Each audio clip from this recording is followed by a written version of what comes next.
Welcome, everybody. For all of you that were with us last time, welcome back. And for all of you that are here for the first time, the red carpet is rolled out for you. I know we have some people sitting in their band rooms with lots of people around you, and I know some of you are one-to-one. We have so much to do tonight. So I would really request that you have something to write with, a tablet, a pencil and paper, somebody you can write on, whatever. But you want to take as many notes as you possibly can, because it's going to come at you so fast and it'll take a while to process it afterwards. So I am, as always, thrilled to be flanked by two master teachers and dearest friends in the whole world. So I'm going to let them say hello to you. Why don't we start with you, Dr. Arau? Hey, everybody. I'm Dr. Matthew Arau. It's a privilege and pleasure to see you tonight. And I'm a Conn-Selmer education clinician, a founder of Upbeat Global. I'm also a professor of music at Lawrence University, where I'm the chair of music education and one of the band directors. And so excited to spend some time with you tonight. Frank? Thank you, Matthew. My name is Frank Troyka. I was a career band director in Texas, where I still live, retired about 6.5 years ago now. I'm also a Conn-Selmer educational clinician. And like Matthew, I went to the dark side. I am now adjunct faculty at a couple of universities. Happy to get to serve the music education community now at the collegiate level as well. So thank you, Matthew. Thank you, Tim. Take us away, Tim. Good, thanks. My name's Tim Lautzenheiser. I'm Vice President of Education at Conn-Selmer. And somebody said the other day, Tim, you should have been a band director. I guess that's how old I am. Nobody remembers when I was a band director, right? So we have so much to do. And a lot of it is based on what we got from the information the last time we did this. Let's just level the playing field here with one thing. And this is the subject that kept coming back up time and time again. And I know my colleagues are going to talk about it too. In the game of leadership, psychologically, you cannot change another human being. You can lay out some space for them to change. You can create a forum if they want to change, but ultimately people make their own decisions. And I know I know somebody that changed somebody and so forth. No, they created a situation where the person decided to change. So let's start with that. The only person you really have control over, as we all know, right, is ourselves. And that's why role modeling is so very important in this whole leadership game.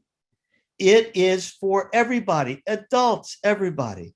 It still comes back to role modeling, right? So real fast, I'm going to talk about maturity tonight, because a lot of times, and I know you know people like this that are in leadership positions and they're not ready for it. And it's not fair to their followers or even to them. So we're going to give you some parameters and some sort of guidelines to go, this is where I fit in here so I can be most effective.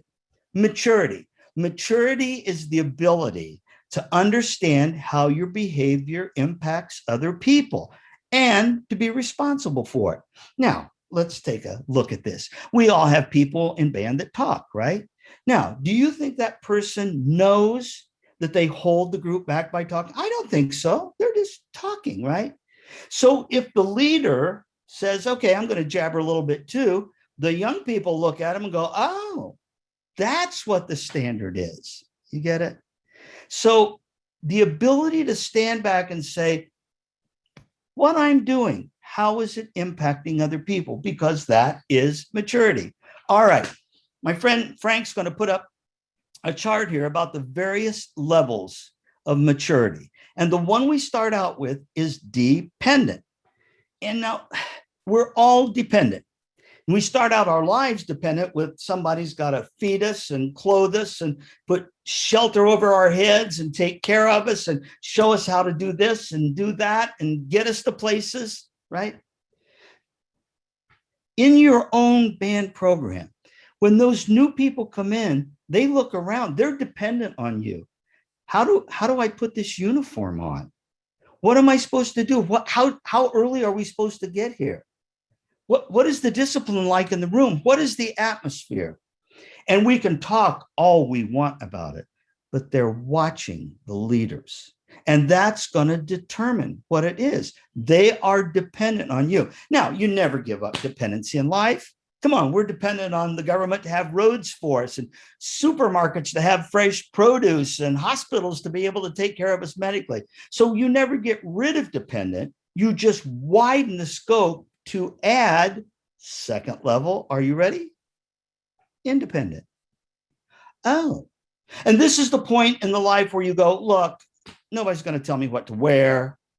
Nobody's going to tell me what to do or who my friends can be or what my curfew is going to be. I am in charge. And independent focuses everything through the filter of I, me. Or you all know that famous acronym, don't you? WIFM. What's in it for me? Now, not bad, not good. It's a position that's hard to be a leader because so many independent, right, is everything's black or white, yes or no, right or wrong. And of course, as you back up, you see that there's all kinds of variations of that. So we go from dependent to independent. All right. Now, here's where it gets fun. All of a sudden, you figure this out.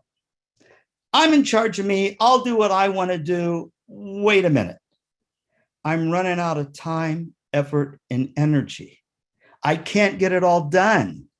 I need some, drum roll, leadership help.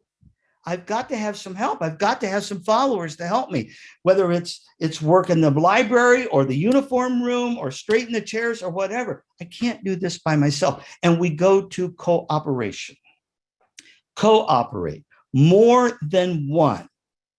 Now, once you get to cooperation, I, me drifts off and we, us comes into place. We make the decisions based on we, us. So instead of, well, I'll tell you what I think, you stand back and go, wait a minute, what is it for all of us? What is it going to be that advances the mission and the reason and the purpose for all of us to be able to do this? And here's the secret elixir, right? To be able to do it, you have to agree to disagree. Because if we're waiting for everybody to be in full agreement, we'll wait forever. That's not going to happen. But to agree to disagree, and the parts that we do agree on, that's where we focus the energy. Come on. What do we all want? Everybody wants to have a really good band. So let's focus our energy there instead of, oh, I wish, you were a Yankee fan and you're not, or I wish you liked basketball better than football. And we get into all of those pushbacks with each other and it wastes time instead of focusing on what we all want. To agree to disagree. It also requires the person to stand back, the leader, you, and say, I have to understand the other person before I understand myself in many ways. I have to get behind their eyes and see what's going through their mind. Because remember, you can't change them. You can change the way that you proact to them rather than react to them. I know. To agree to disagree. There's people who go, well, I think clarinet is the hippest instrument in the whole world, and it's the best instrument in the band. And somebody else go, I think it's trumpet. Trumpet should be, and et cetera, et cetera. Well, the truth is we want everybody to think theirs is the best because that's what makes the band. It bands together. It goes all the way around. That's why it's called the band. Now, again, cooperation is a struggle for most adults. So we're taking a 15, 16, 17-year-old person and saying, you have to stand back and consider others before you consider yourself in many cases. That's a big one. But that's what leadership is about, serving the people around you. And you've all probably been through situations where to be able to get into cooperation, you have to be able to shift habits. And we're creatures of habits. We're habitual people. We're animals, right? So you get a new band director who changes the way the culture is and the different demands and commands, et cetera. And you have people go, I'm out. I quit. I can't adjust. I can't cooperate. Or I quit attitude-wise. This is stupid. We didn't do it this way last year. Or I quit contribution-wise. I'm not going to practice. It doesn't make any difference anyways. That means the person goes back to I, me. or independent, instead of, oh, let's open up, let's learn. And then we get, this is my favorite, to the highest level of maturity, which is giving. And if you'll notice in the pyramid that you're looking at, it starts with everybody being dependent and everybody being dependent, that they're all across. And then some people jump up to independent. Some people stop there. And then some people go, no, I'm going to go up. I'm going to go up to cooperation. And they get there. And then the chosen few, which is probably many of you, get to giving. Unconditional giving. Asking nothing in return. No expectations. Just the chance to give, to make things better for people around you. And if you look at some of our heroes, they were givers. That's Santa Claus. There's one for you. All he did was give. The cat just kept giving stuff all the time, right? He didn't even eat the cookies and drink the milk. He just kept giving. And I don't care how cynical you are, still when you see Santa, you smile. How about Mickey Mouse? If you've been to Disney World or Disneyland, all the mouse does is want to make you feel good, wave to you, have your picture taken. It's all the give. I remember I had a student that was a volunteer at one of our camps, and it's all about giving for the volunteers, yeah? And at the end of the week, she came to me and she said, I'm really upset. And I'm like, why? You did a great job. She said, I gave and I gave and I gave like you asked us to. And she said, nobody said thank you. Well, you gave for the wrong reason then, because you had an expectation. Truly genuine giving has no expectations. It itself is the joy. And if you're lucky enough to be a part of that or just taste it, you'll want to do it all the time, because what it does is build trust with the other people. Don't we all want to follow somebody that gives, that's always looking out for us, that's taking care of us, that's making it better?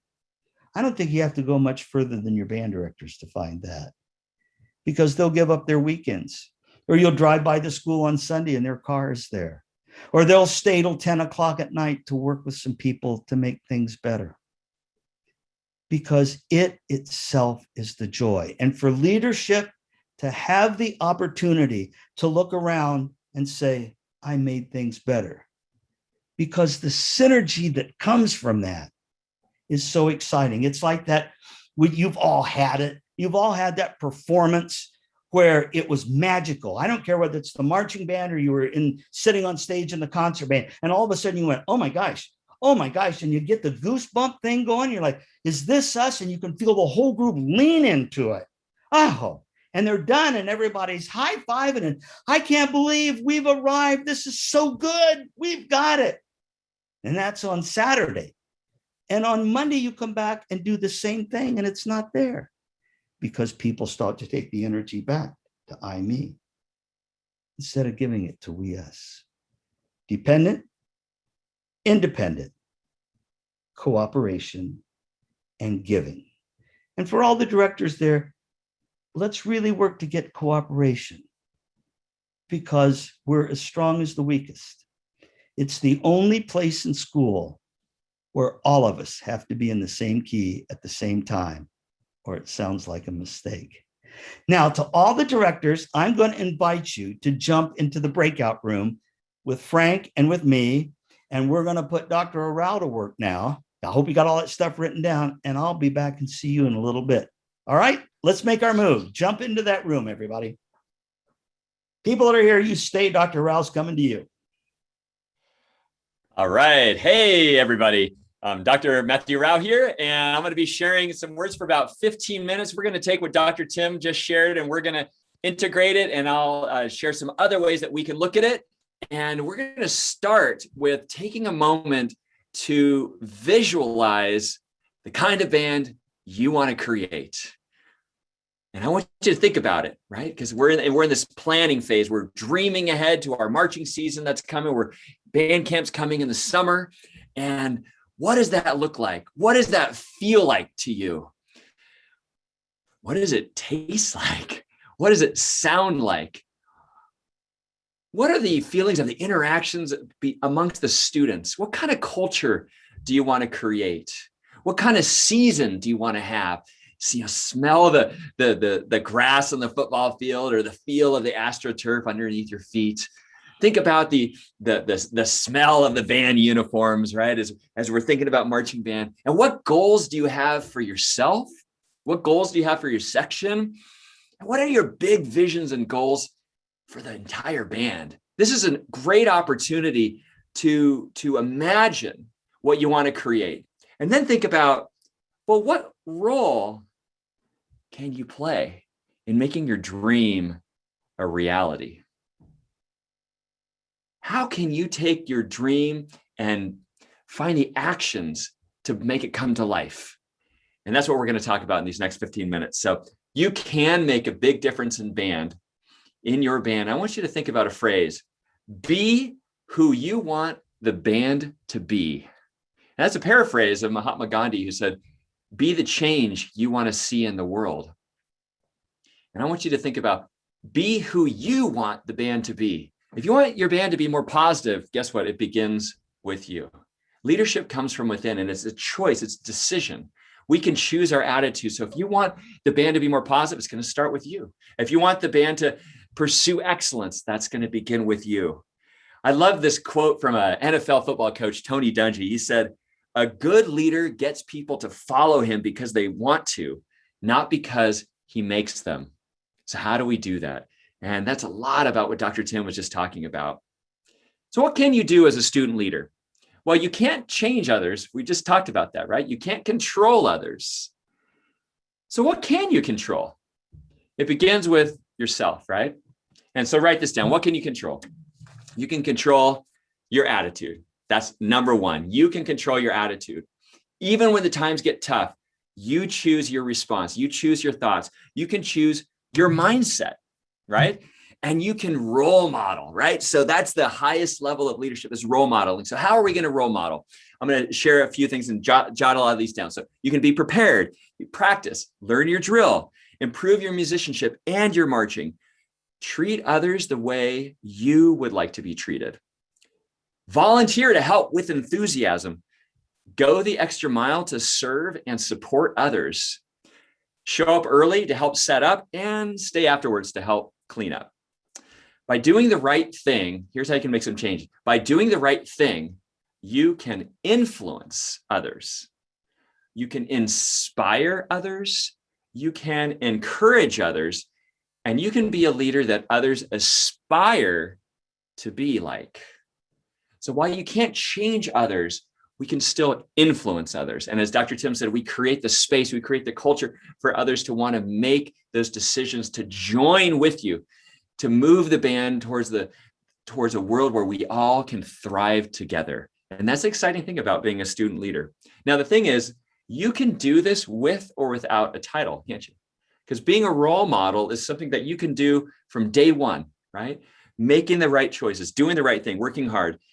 Choose to do everything in band with positive energy and enthusiasm. And when you do that, students will emulate your attitude, body language, and tone of voice. Isn't that interesting? I want you right now to just show me what somebody who's maybe depressed and not committed to the band and not very confident and not going all in. What might their body language look like? Can you just kind of show me on the screen? Just kind of, yeah. Like, are your shoulders like raised back or are they kind of slumped? Yeah, I could see. Now, what's your head do? Is your head like up, like looking at the horizon? Or is it straight ahead or is it like lumped over, right? Yeah. So we communicate so much like, right, with our body language. Now show me like a confident look, like, like you're ready to go.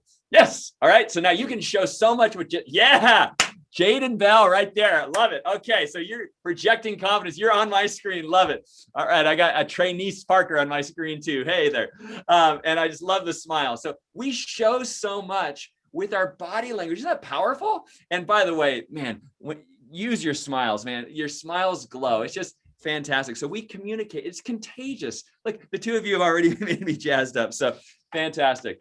You can show that you care, right? That's so important. Show that you care. You know, President Teddy Roosevelt is famous for saying, nobody cares how much you know until they know how much you care. Isn't that beautiful? right? And so as a leader, we might think, oh, I'm going to be a leader. I get to tell people what to do. It's like, no, wait on that, right? Get to know the people you're going to lead, like build connections, right? So I have some things to help us out here. I want to talk about 4 steps to help us lead effectively so that others will want to follow you. So I actually prepared some slides here. And so how to lead effectively so that others will want to follow you. And I think that's the key. That's the key. And raise your hand if you are a leader, you've had some trouble with like in your leadership position where maybe not everybody wanted to go the direction you wanted to go. Yeah, raise your hand. All right. Yeah, you run into maybe some conflict. We had a lot of questions from last month. I'm going to address some of those at the end of my session with you. Some people ask, like, how do I deal with negative people, right? Or people that aren't motivated. And we're going to have folks like that in our section, right? But our philosophy is that, hey, if we can create the space to energize others, to motivate others, they're going to want to go with you. So let's check this out. So number 1, the first thing you can do, and this is in your control, absolutely in control. Number 1 is be prepared. Well, what does that mean to you? So think about that. Okay, so if I'm going to be prepared, so many things to do as a leader, but let's just talk, let's get our music learned, right? So you model that. Model your music, learning your music, practicing, doing what you got to do with music. You got your drill. Okay. Get your dot books ready. Be a role model that way. Start practicing the drill, going at the extra mile, right?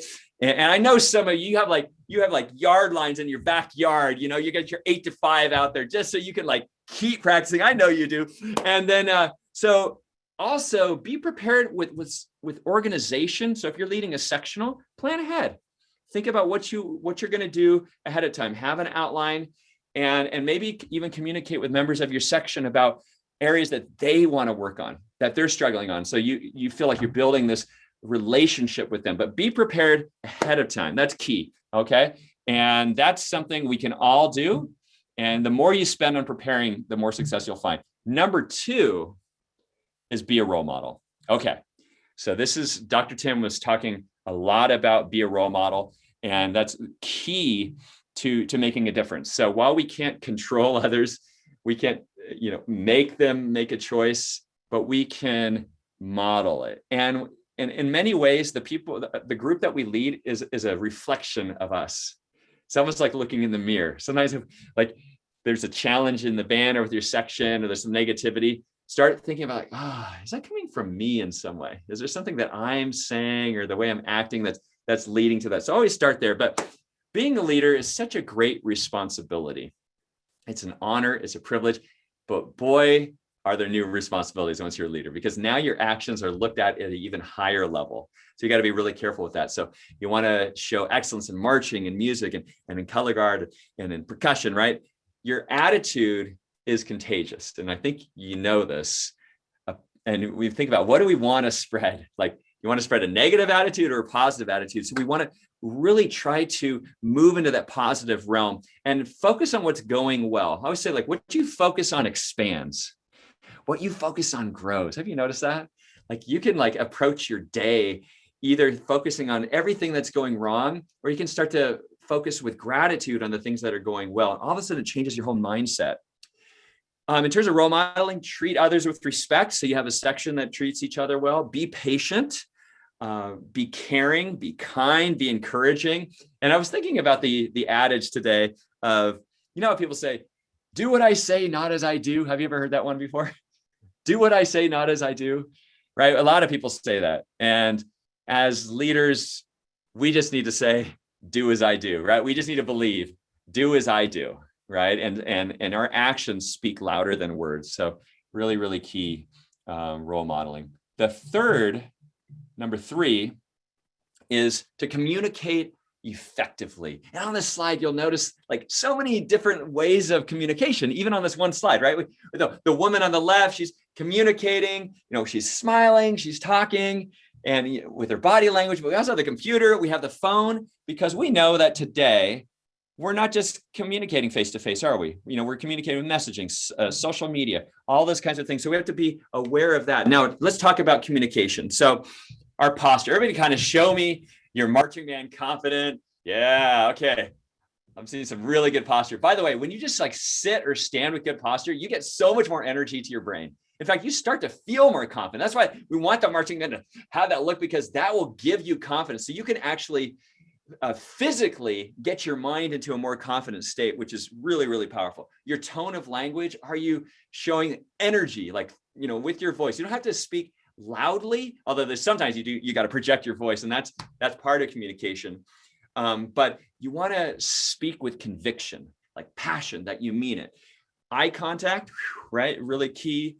And students will emulate your attitude, body language, tone of voice, your smile. And in many ways, they will respond to how you communicate. Hey, so I got a ball in my hand right now. I'm dribbling the ball. Okay, just imagine I got it. All right, now I'm going to pass this ball to you. Here we go. Go ahead and catch it. All 300 of you. All right, awesome, great catch. All right, send it back to me. Oh yeah, awesome. Now I'm going to turn it. Oh, it's going to be a football now. You can catch this, and you catch it one-handed and spike it in the end zone if you. Yeah, all right. Now send it back. One-handed, boom. All right. Now, what I just want to have a little bit of fun with you on Zoom, but what we're learning is how we throw the ball affects how the ball is received. So how I throw it to you is going to affect how you catch it. Same way when we communicate. How we communicate with others affects how others are going to respond to us. How we lead others will affect how they follow us. How we listen to others will affect how we can build trust. So really, really key element to remember, the responsibility for us to communicate effectively. Number 4 is to create a community and sense of pride. So really work on developing a team spirit with those that you're leading. Think, how many ways can you do that? Like fun social gatherings, bring joy to your rehearsals, work on building trust with each other. Share stories. I love in the beginning of the year, share stories about the past season, successes and struggles. I think people really actually resonate more with our struggles. Tell them about those times where you start, especially if you're a senior or a junior and a first year student's coming in that might be intimidated by you just by your age. You just let them know, hey man, when I was a first year student, I couldn't even figure out what my left foot was for a while, right? Raise your hand if you remember that, right? Your director's like, your other left, you know it. So that's all right. That's all right. And you build those bonds, build that community, have some fun, section t-shirts, all that stuff is great. So what we've shared is 4 ways for you to be an effective leader so that others want to follow you. You're not forcing them to follow you. They're motivated. Because of be prepared. Number 2, be a role model. Number 3, communicate effectively. And number 4, create a community and sense of pride. And these are 4 things that you can do, and you can work on them, and you can grow, and you can become better at all 4 of these. And I said I was going to answer some questions. I know we're short on time here, but one of the questions that came up was, hey, how do I deal with negative people? How do I deal with negative people? And how do I deal with those parts of the season where the motivation goes down? Anybody have that? Like your part in your season when motivation goes down? Yeah, right. So the way when I taught in Colorado, I was at Loveland High School for many years, marching band director. And, we always knew that you have marching band camp, everybody gets pumped up, right? And then the school year starts and then stress comes up and right. And when school started, stress would go down. When stress would go down, then we'd start to have more negativity in the band. Anybody with me on that one? Yeah. And we actually had a name for it. We called it the doldrums. We called it the doldrums. We just gave a name for it. And I said, hey, if you know that the doldrums are going to come like in the first 2 weeks of when school starts, then the leaders, you need to amp it up. You need to anticipate the challenge before it happens and bring the joy, bring the energy, bring the excitement. And I used to talk with my students. I'd say, it's like there's 2 trains in band. In the beginning, there's one train, and we'll call it the positive train. It's going along. We'll call that the positive train, right? And everybody's excited because there's nothing else going on in the summer except for band. It's like awesome. Get together with your friends. You got this dream for this amazing show that you're creating. But then school starts and stress happens. Drama happens. Who's with me? Anybody have drama in band? Right? And so all of a sudden, the leaders are like, oh my gosh, everybody's getting negative. It's spiraling out of control. And what had happened is that people have left the positive train. Now they're going on now there's 2 trains, positive train and the negative train. And so people are getting on the negative train. What has to happen is the leaders need to commit to making that positive train so much fun and so energetic And so like you can't do anything else but be on that. And if you work together to overcome the doldrums and anticipate it ahead of time, you can make a difference. And in my experience, this has worked to anticipate the challenge ahead of time and then find a solution, implement it, and then make it work. And this has been very successful for my students in the past. And I think it's something to remember. Know this, what we focus on grows. If we give a lot of attention to the negativity, it will expand.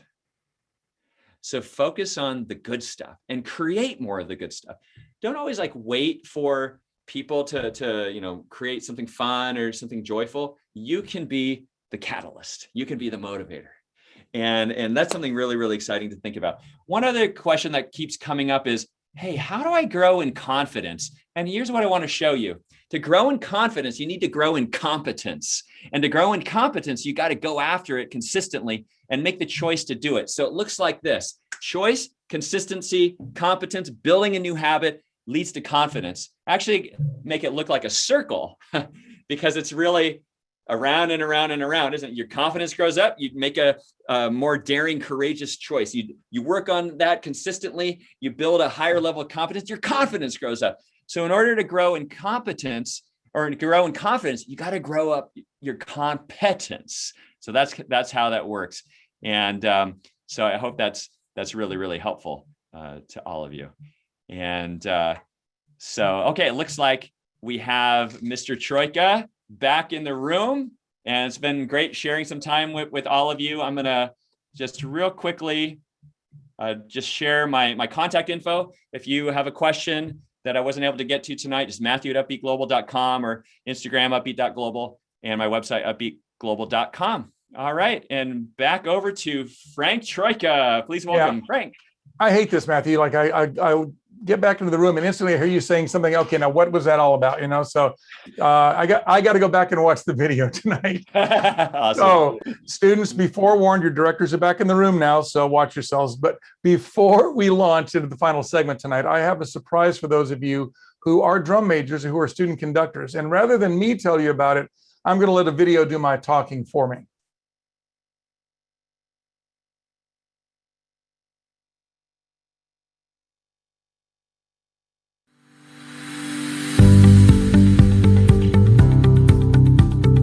Over the time that I've been with the Academy, I've seen thousands of students come through our program, and I think consistently one of the things that we offer them is a great amount of confidence in their leadership abilities. Literally, they're coming back with a bag of tools, just a huge bag of tools that they can use in each variety of the rehearsal.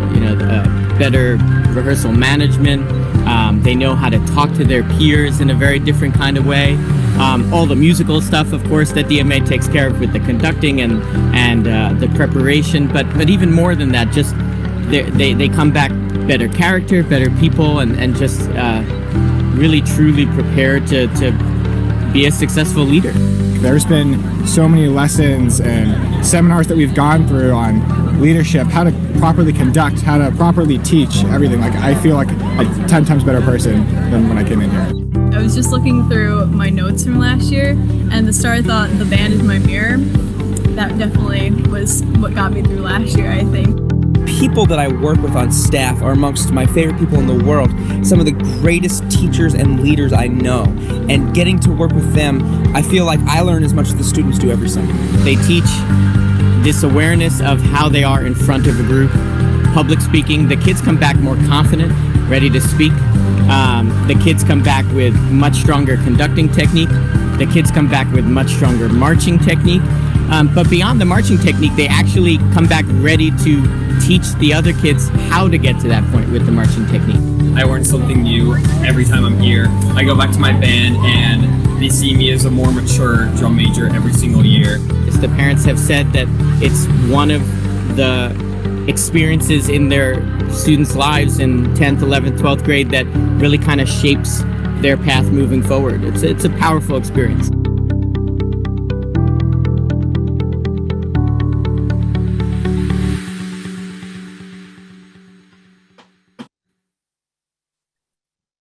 There you go, drum majors. Now, I hope our drum majors don't misinterpret what I'm about to say right now, but drum majors don't usually have too much trouble seeing themselves as leaders. They're the face of the band, and that carries a lot of visibility. And the student comments you just heard in that video really drive that home. The Drum Major Academy turns out some fantastic leaders. Whether you are a conductor or not, the experience is worthwhile. They're just using conducting and those skills to teach you more about leadership. But the leaders on the field, like I was in high school, who aren't the drum majors, who march in the various sections or just take care of the logistics before and after rehearsal, are absolutely as vital to the organization as anyone else. And why? Because everyone is responsible for creating a rehearsal culture or a rehearsal ethic. And what I mean by rehearsal ethic, that's the shared values. Those are the shared values that determine how we approach rehearsal. And that in turn determines how much we get done and at how high a level. Now, you can actually select the level that you want to operate on by simply recognizing different characteristics of different levels of thinking. For example, we're going to go through several levels of thinking right now. The first of which here is level 1 thinking, and that's really not thinking at all. And we've all seen this, and maybe sometimes this even describes us. I know it described me even well after I was a kid. Level 1 thinkers may seem disinterested or distracted by things that may be, more important to them right now. And they learn mostly through repetition and trial and error rather than by genuine effort. They don't feel much responsibility to contribute to group efforts, especially when they're around a lot of other level 1 thinkers. Their complacency is strengthened. Now, when I say complacency, I don't mean they don't care. I just mean that they're comfortable with whatever the result is, positive or negative. Their complacency is strengthened by association. So a key to motivating them is to surround them with those who are higher achievers and who think on higher levels. For example, I get to do some incredible in-person summer workshops for high school students along with the Blue Devils Drum and Bugle Corps. Now, if that name's not familiar to you, Blue Devils is among the most highly decorated marching unit in the world. Most of their members have already graduated high school. And when we do these side-by-side events, we teach current high school students some of their show experts and some technique exercises. Then, at the end of the day, we put them all in a huge circle with the members of the Blue Devils Horn Line standing right next to them, or the drum line, or whatever the case may be. So the Blue Devils are standing right next to the high schoolers. As you might imagine, just standing next to performers and musicians who are older and so good at what they do causes everyone to step up their game. So if you want someone to be great, surround them with great people. If you want to be great yourself, surround yourself with great people. So in rehearsal, level 1 thinkers achieve minimally if they achieve it all. Now let's take a look at level 2. Level 2 thinkers process only some of the instructions. They're mentally engaged, but only sporadically, just sort of off and on. They're motivated not so much by a desire to learn as they are to earn rewards or praise or not to get in trouble. And when they miss instructions, it's not necessarily because of a lack of intellect or ability, but just a lack of sustained mental effort. They tend to succeed only when the demands are few, really specific and immediate, that is, right now. And they often fail to see how their mistakes impact others. So the way you recognize level 2 thinkers in rehearsal is they often get only some of the instructions, and that slows things down, and that can be really frustrating for more engaged thinkers. Now, level 3 thinkers, they process all of the instructions. So whatever they're given right now, by gosh, they're going to get that done. They're alert, they're in the moment, they are urgent without being anxious. They respond well to praise when things are clear and straightforward, especially when things are clear and straightforward. And when they experience lapses in concentration, they rebound quickly because they focus on the task at hand and they're not distracted by immediate setbacks. Now, in a math class in school, let's say, level 3 thinkers tend to do well on multiple choice tests because the options are narrowed and manageable. And they favor to-do lists. I'm like that myself. Give me a to-do list and I feel like I'm getting stuff done. Level 3 thinkers value rewards, badges, ranks, and other measurable indicators of their success as well. So in rehearsal, you can recognize level 3 thinkers because they rarely miss instructions. And because they rarely miss instructions, if you get enough of them, there's this vibe of we are getting better fast. And then when somebody does make a mistake just from thoughtlessness, it's not something that people look at and think, oh, well, that's okay. Now, we're not getting down on them, but the expectation is high that we feel individually compelled to pay attention for all the right reasons. Now, level four thinkers, they apply previous information to the current task. They're intentional thinkers. They're not waiting to be reminded of things they've already learned. They connect with quality and they work to develop and layer skills one on top of the other because they're getting good at something and they like that. That's its own motivator. So they still value rewards and praise, but they don't require those for their motivation.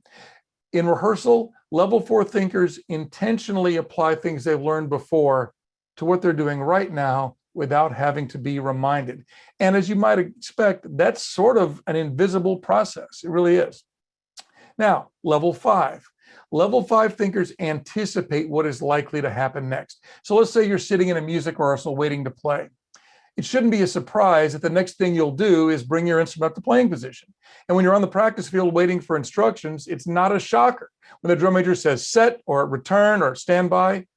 But even when what's next is so predictable, we still have people miss the obvious. They miss procedures, simple procedures.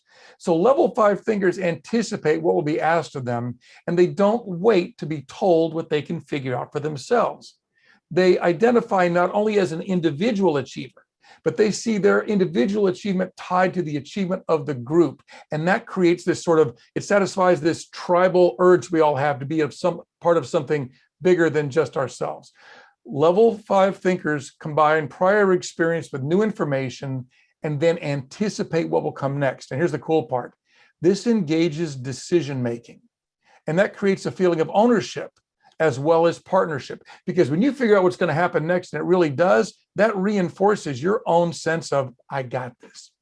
And because they are consistently engaged intellectually, level five thinkers may appear reluctant sometimes during periods when results are uncertain. I said they may appear reluctant when results are uncertain, or when there are breakdowns in procedures, or maybe when things simply aren't working. They respond, though, when those in charge admit their mistakes and share the reasons why we're doing things the way we do them, because it appeals to their intellect and their sense of understanding and involvement. So simply stated, level five thinkers are forward thinkers who continuously look for more than just what they're given. But I'm going to boil it down for you even further. One of my former students, who's a young band director now, he said, level five thinkers figure out where the teacher is going and they work to get there first. Yeah, mind blown. Now, level six. Level six isn't really a level at all. Up to this point, each level of thinking is built progressively upon the preceding level. But level six thinking isn't really a level at all because it isn't sequential and it isn't necessarily tied to how old you are, how much experience you have, your maturity, your talent, anything like that. Level six simply means that we imitate what we see, hear, and experience every day, first and foremost for survival, but also as a way of fitting into the group, which in itself is a form of survival. This kind of social survival. So this kind of thinking starts as early as when you're an infant. At the earliest, we learn to walk because we see others walk and we copy them. I mean, if I can walk, I can get the cookie myself. I don't need you. I don't need someone to get it for me. We learn to speak because we hear others speak and we imitate their speech patterns. In this case, the motivation is to become more independent and then more cooperative and interdependent, just as you heard from Tim earlier when he talked about the levels of maturity. You see, it's all connected. Level six thinking is also the foundation of culture. Just like we discussed last month, when you find yourself in a new environment, like when you go from junior high to high school, you adopt the behaviors in the new environment that help you fit in. And this is another reason why it's critical that student leaders in music always model enthusiasm, commitment, hard work, excellence, resilience, and respect. If we show apathy, even unintentionally, or complacency or laziness or negativity, we invite others to copy these behaviors too. See, whatever attitudes and behaviors are widespread are what become the norm. And that's why level three thinking, rarely missing instructions, is essential because errors become socially acceptable or unacceptable based on our collective attitude. So in rehearsal, level six thinkers learn by imitating others, behaving in alignment with what they see, hear, and experience every day. And that's why if you're a good marcher, teaching people to march, they can watch and copy you. But if you're not a skilled marcher, what makes you think that they're going to become skilled in spite of you? We've got to possess the skills ourselves.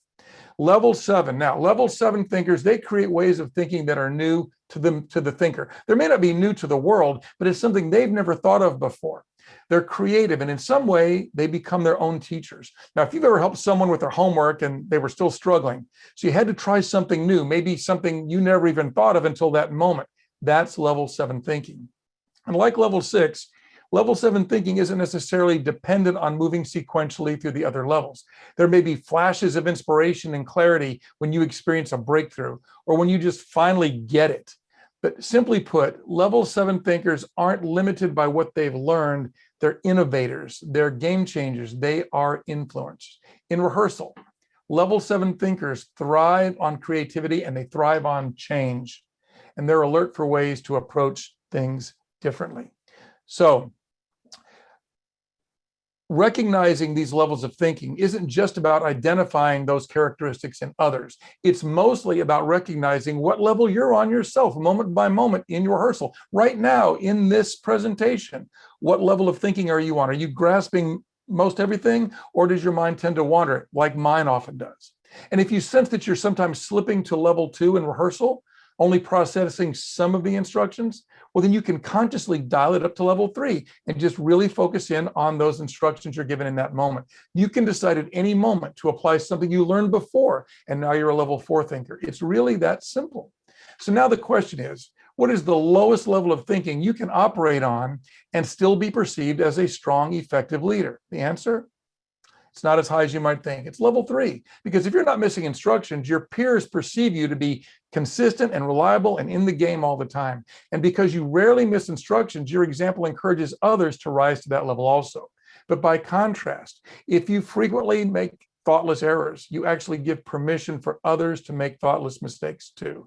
Now, before I invite Tim and Matthew back on screen with us, I'd like to remind you about the big event coming up on Thursday, June the 17th. And that is our Conn-Selmer Institute Student Leadership presentation. It's a full day event, Thursday, the 17th of June, 10 in the morning till, well, into the evening, because we're going to have presentations, a concert by the Blue Devils. We're going to get to have a Q&A with the Blue Devils members, some of them. We're going to have great breakout sessions where you're going to get to meet and share thoughts with presenters from all over the country and literally some from around the world. So it's an opportunity not to be missed. There's the URL. We'll drop it in the chat if we haven't already, so you can check that out. Now, before you register as a student, talk to your directors, because if we get 25 students from any one school, anybody beyond that, they get to come for free. So we cap the enrollment at $250 for any one school. So you can get your whole band here. So this is really something not to be missed. I want to encourage you all to take advantage of this fantastic opportunity. Matthew, Tim, what do you have for us as we shut things down? Well, Matthew, Frank, talk to us. Frank, that was just incredible, man. I started thinking like, man, what level am I on? And I think all of us, we always want to aim higher. Am I right? You all want to just aim higher. Show me with show of hands, right? In the Zoom. Absolutely. We all just want to aim higher. And that's why you came tonight. And we honor you. We're just so proud of you for being here. And we, as you know, there's nothing more valuable than your time. And you shared your time with us. And give us a thumbs up if you felt like we've added some value to you and your life tonight. Awesome.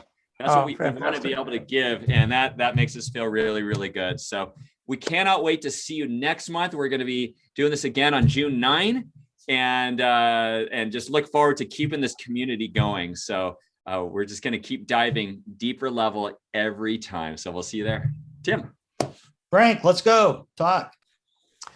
What else? I've talked a blue streak here. I do want to remind our directors, though, or maybe a purple streak. It is Conn-Selmer after all. I do want to remind our directors that we've got the marching arts workshop happening in just a few minutes to jump on over to that. Great presenters tonight: Marie Chapinski, Richard Saucedo, Randy Greenwell. It's going to be a phenomenal experience. And to all of our student leaders, we are not one and done. We want to be with you for the long haul. So put us to work, ask us questions, contact us, let us know what we can do to continue to serve you in your leadership efforts and beyond. Thank you, everybody. Thanks, wonderful Frank. evening tonight. Again, let me echo the good thoughts of my two colleagues, and a shout out to Rania Elkara and Aaron Cole Steele for being in the background and making sure all this technology stuff worked. We love them. They know it. And to my two partners there, I mean, it all comes down. We band together, we love together.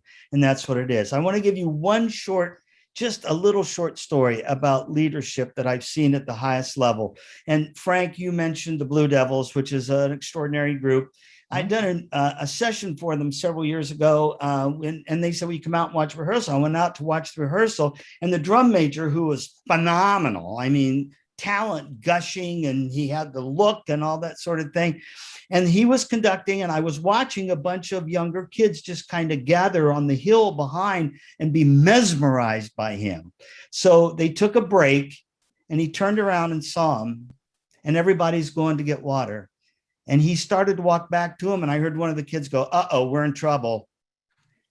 And he walked up to him, and he shook their hands, each one. He got their name, and he goes, "Why don't you guys come up and sit beside me, beside the box?" He said, "This will be fun. The rest of rehearsal, you can be right, and we can talk to each other."